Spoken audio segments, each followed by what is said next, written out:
आपको लंबे लंबे पॉडकास्ट देखना पसंद नहीं है, कोई बात नहीं, आपका भाई आपके लिए लेकर आया है बड़े बड़े पॉडकास्ट के छोटे छोटे clips, the creator show clips.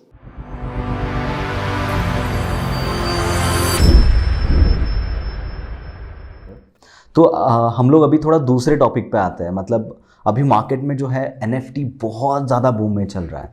I'll tell you my first like opinion, my point of view इसके बारे में क्या है कि NFT जो है, I personally don't believe on NFTs। अभी जो चीज़ें मार्केट में चल रही है उसके ऊपर तो आई डोंट बिलीव, बिकॉज मेरा एक पर्सपेक्टिव ये है कि कोई एक डिजिटल आर्ट के लिए बंदा मिलियंस ऑफ डॉलर्स दे रहा है और वो बंदा आगे उस चीज़ को मिलियंस ऑफ डॉलर्स में बेच रहा है, तो ये कोई चीज़ वैल्यू ही नहीं करती मतलब एक्चुअल में। मैं आपको यहाँ पे रोकूंगा, इसके आगे आप जाएं, क्योंकि let me clear few things here. NFT का जो मतलब है, it is a non fungible token. इसका मतलब क्या कि उसको फंज नहीं किया जा सकता। रुपी इज फंजिबल, बहुत सारे, जैसे रुपी को बोला था नॉन फंजिबल है भाई, एक 10 रुपए का आप तोड़ करके 20 रुपए, 10 रुपए नहीं बना सकते, राइट।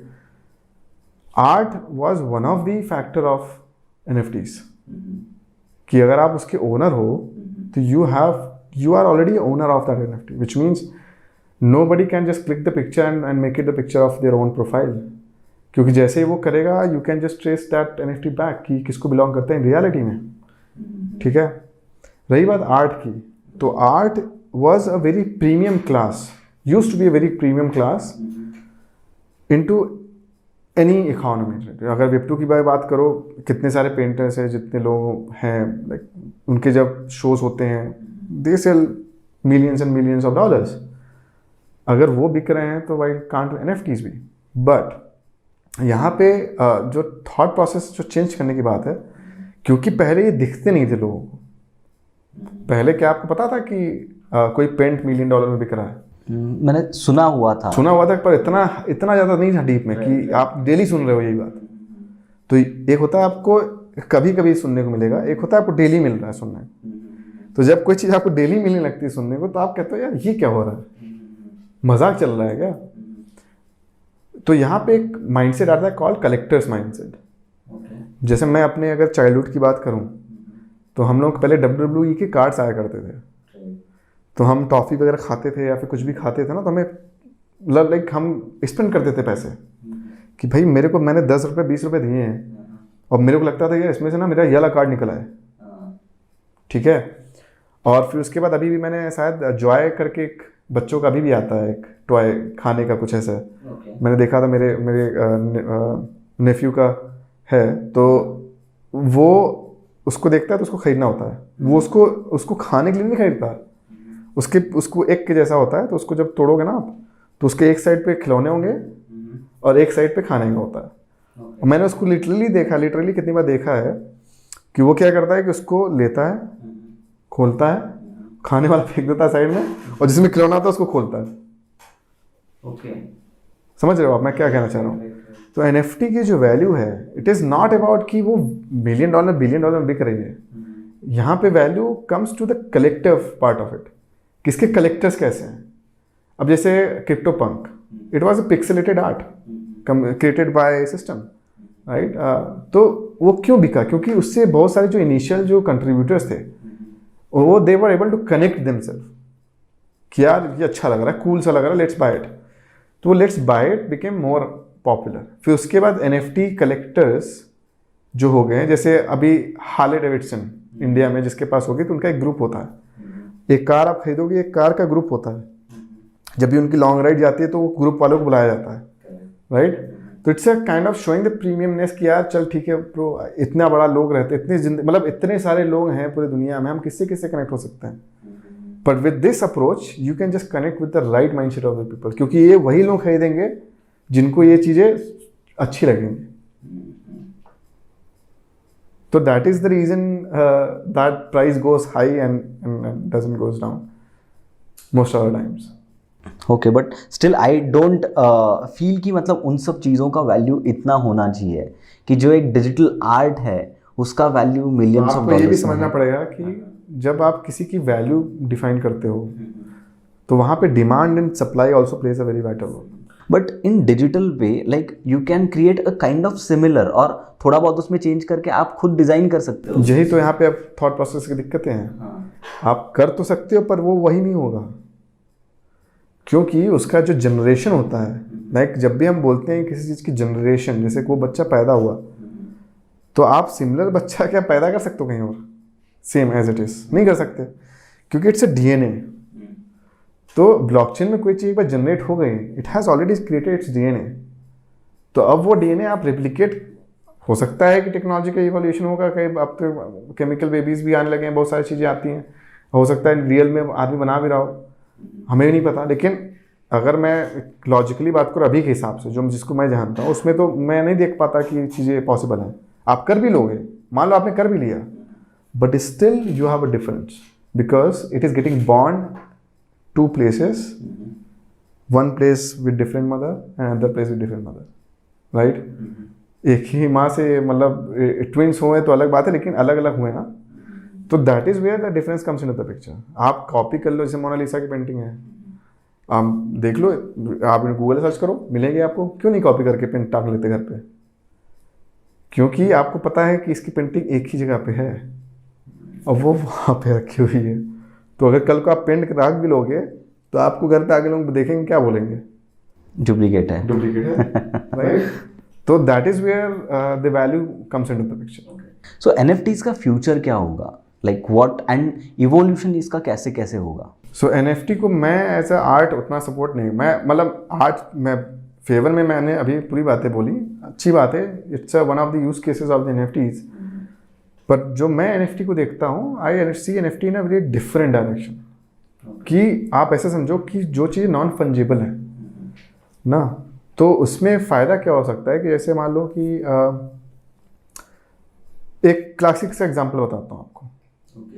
अगर आपने 2012 और 13 में अपना आउटलुक का अकाउंट बनाया होगा कभी, जिसको वन ड्राइव बोलते हैं, तो उस समय वो 15 गीगाबाइट आप स्टोरेज दिया करते थे हमें, and suddenly in 2017 they converted that 15 gigabyte of data to 5 gigabyte of data, and they have sent me an email कि bro you have to migrate your data or else your data will be lost.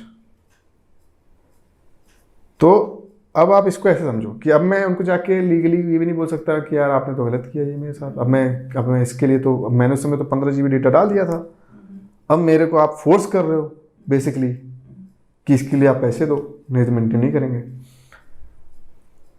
Legally वो अपनी जगह सही है, क्योंकि हमने एक terms and conditions हम टिक मारते हैं, जिसको हम एक्सेप्ट करते हैं, राइट? लेकिन अगर ये चीज़ हम एनएफटी से सोचें, हमने बोला कि हमने एक एनएफटी में हमने एक इम्बेड कर दिया कि इस बंदे को अगले 100 साल के लिए इतना डेटा मिलेगा स्टोर करने के लिए, ठीक है?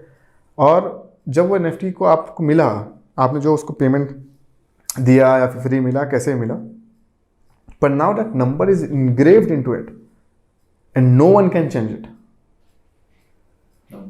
तो इसका मतलब ये है, कल को आप, मैं एज अ लेट्स से कि आप हमारे ऐप पे आके यूज़ कर रहे थे, मैंने आपको इशू किया था, मैं ये नहीं कर पाऊंगा कि मैं जा करके एक सडनली आपको एक नोटिस भेजूँ, बोलूँ कि यार bro now I am changing your entire contract, क्योंकि वो कॉन्ट्रैक्ट ऑलरेडी डिफाइंड था, वो आपने डेटा उसमें फीड कर दिया है।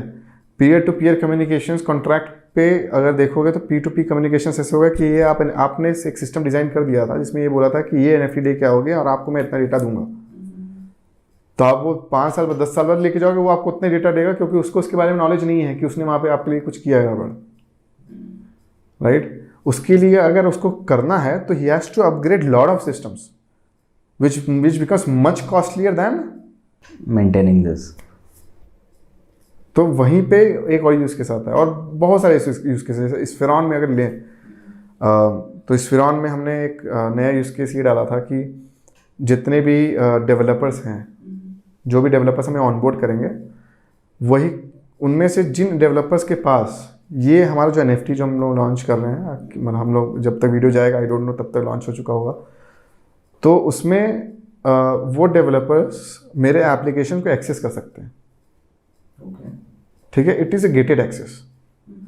तो we have created a gated access for the developers कि यार कुछ ही लोग आएंगे अंदर और ये लोग होंगे, फिर हम नए सेट ऑफ यूजर्स को लेंगे, फिर हम नए सेट ऑफ यूजर्स को लेंगे और NFT दे करके।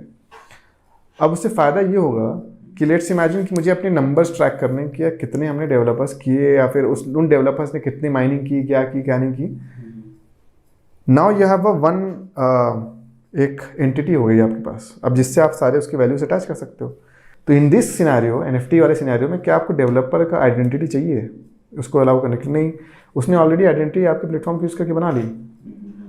उसने जितना यूज़ किया, क्या नहीं किया, आपने बना लिया। आपको उसका लोकेशन भी नहीं चाहिए, कहाँ रहता है, क्या करता है, कुछ नहीं चाहिए। आपको ये देख चाहिए कि like this guy is using our platform, simple.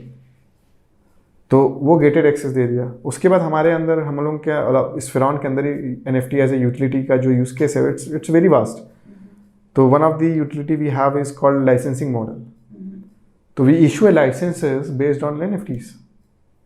हम, आप मेरे पास आओगे, लेट्स से कि आपने मेरे से बोला कि प्रशांत मेरे को I need to use your application for next let's say 6 months।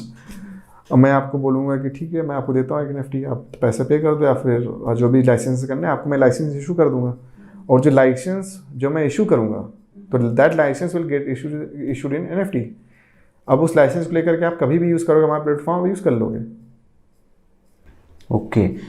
Okay. So here NFT is kind of a license. It's a utility, it's one of the utilities of NFTs। Right. तो ऐसे right, right, NFTs right. की बहुत सारी utilities हो सकते हैं। One of the utilities is your certificates. Your certificates can be issued as an NFTs, क्योंकि एक बार आपको सर्टिफिकेट आपके अगेंस्ट में इशू कर दिया गया NFT के थ्रू, उसको कोई मॉडिफाई नहीं कर सकता। राइट। अगर आपने मॉडिफाई किया है किसी भी टाइम पे, देन वो अपेंड होता है, मॉडिफाई नहीं होता। अपेंड का मतलब होता है उससे एक और आगे आ जाएगा, उसके एक और फॉरवर्ड में। हाँ। पर वो पिछला चेंज नहीं होगा, और वो भी दिखेगा। आप देखना चाहोगे तो दिखेगा। तो वहाँ पे एक और बेनिफिट आ गया आपका कि आपके NFT एज ए यूज के certificates, NFT into your marking system को आप NFT से इशू कर सकते हो कि आपके जो मार्क्स जनरेट हो रहे हैं, कुछ भी हो रहे हैं, आप उनको NFT से इशू करो। नहीं चेंज हो सकते, चेंज भी कोई करेगा तो ट्रेस हो जाएगा। यूज केसेस के बहुत सारे हैं। ओके।